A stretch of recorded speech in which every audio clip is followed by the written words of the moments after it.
It's always a great pleasure to be at Chatham House, particularly so today after Japan's historic Rugby World Cup victory.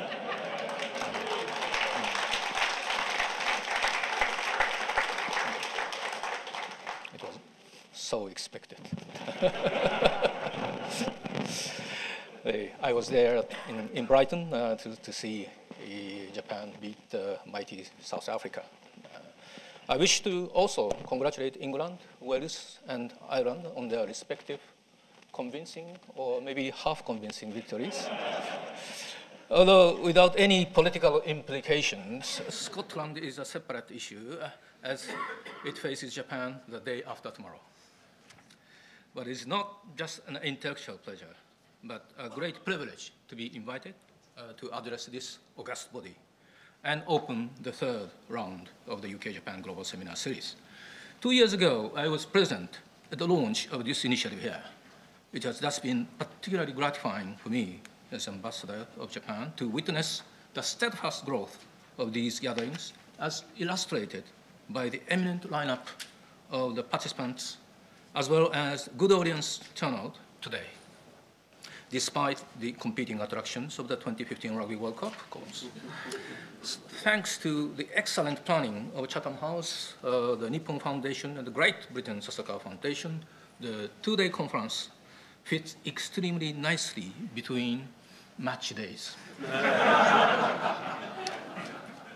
In fact, this seminar embodies the excellent state of relations between Japan and the UK, and its program amply demonstrates the diversity of the common challenges facing our two countries, which are firmly committed to the fundamental democratic principles of freedom and basic human rights, as well as the rule of law.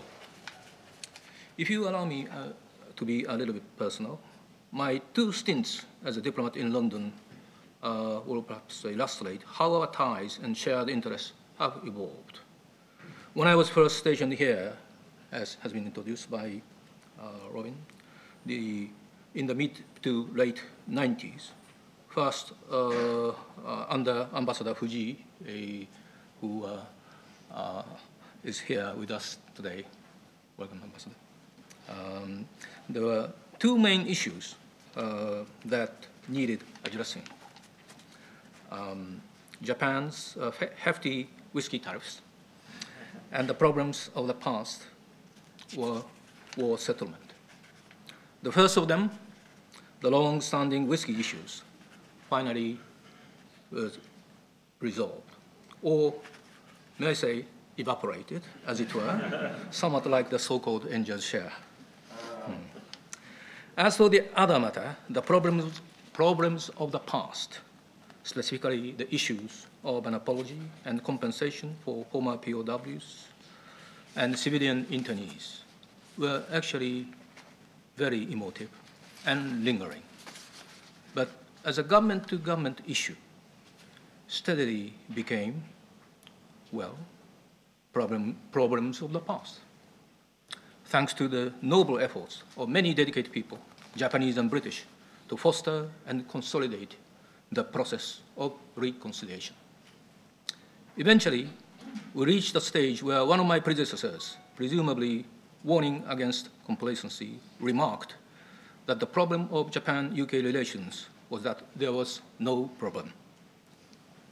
When I returned to London for my second posting in 2010, however, I was struck by the sense that the problem of Japan-UK relations had become the perception that there was no Japan. After many years of economic stagnation, it seemed as if my country had dropped below the horizon. It was frustrating to see Japan shoved off the agenda of major international conferences and seminars, replaced by the emerging economies. However, since Prime Minister Abe came to power, it looks that Japan has been rediscovered. Mr. Abe's radical policy of Abenomics, which some have described as reckless or imprudent, has made the world sit up and take notice. It aimed to revive the stagnant economy through the combination of daring monetary easing, massive fiscal stimulus, and far-reaching structural reforms, while addressing a host of issues which other developed, and in fact, even the currently emerging economies are already facing or due to face soon. Namely, the problem of an aging society with a shrinking population, the widening income gap, and the need for a greater role for women in the economy. As Mr. Abe has put it so succinctly, Japan is back. And in the UK too, it is back on the radar screen. I hope there will still be the UK around in the years to come. From a more historic perspective, this year has been the 70th anniversary of the end of World War II. After the enormous sacrifice made in that ferocious conflict, a new era of democracy in politics and liberalism in the economy, safeguarded under American leadership, was ushered in. Since then, fundamental values of democracy, such as freedom, human rights, and the rule of law, as well as the principles of open markets and free trade, have gradually taken root in many parts of the world. Reflecting how far Japan has come in the 7 decades since it emerged from the devastation of war, Prime Minister Abe, in his statement on August 14 this year, was able to declare, quote, "With deep repentance for the war, Japan made the pledge. We have created a free and democratic country, abided by the rule of law, and consistently upheld the pledge never to wage a war again," end quote. He also made it clear in that statement that, again quote, "Japan will continue to develop a free, fair, and open international economic system, and that we will strengthen assistance for developing countries and lead the world toward further prosperity. Prosperity is the very foundation for peace," end quote. Ladies and gentlemen, 2.5 weeks ago, on September 3rd, I attended a ceremony. No, not the one in Beijing, but the one in Newton Aycliffe, County Durham, to open Hitachi's new train manufacturing facility. I very much appreciated the presence, concurrent presence, on that occasion of Prime Minister Cameron, Chancellor Osborne, and Transport Secretary McLaughlin, which manifestly indicated recognition at the highest level of the British government of the investment by Hitachi, as well as other Japanese companies in the UK, which together has created a total of 160,000 jobs in this country and has come to serve as the backbone of our very solid bilateral relationship. Earlier on August 15, I was invited to another ceremony at Horse Guards Parade to mark the 70th VJ Day, which was co-hosted by the British government and the Royal British Legion. It was, as I understand, the first time a Japanese ambassador had attended the annual ceremony, and it was received with the utmost courtesy by the co-organizers of the event. This would have been unimaginable for me at least 20 years ago, when I was previously posted here as the political counselor. With the sincere efforts of the people and the governments of both countries, Japan and the UK have succeeded in achieving reconciliation and in forging today's solid relationship. Prime Minister Abe, referring specifically to the UK and the former POWs, said in his statement of August 14th, quote, "Thanks to such manifestation of tolerance, Japan was able to return to the international community in the post-war era. Indeed, just as it takes two to tango, reconciliation between countries needs willingness on both sides." Japan's adherence to progressive universal values, supported by solid and democratic institutions, has served the country well. Japan, in my view, has achieved through entirely peaceful economic means far more than what we had attempted and miserably failed to acquire through military means. Indeed, Japan has been one of the biggest beneficiaries of the solid American-led post-war international order of peace and prosperity under free democratic principles and free trade. That is why it is fully committed to defending and promoting democratic values protected by the principle of the rule of law. And in its wish to shoulder its responsibility to this end, it now has a ready collaborator in the United Kingdom. In the 20 years since I started my last posting in London, our two countries have cultivated a habit of consulting and cooperating on virtually all the weighty global issues, each regarding the other as its key partner in our respective continents.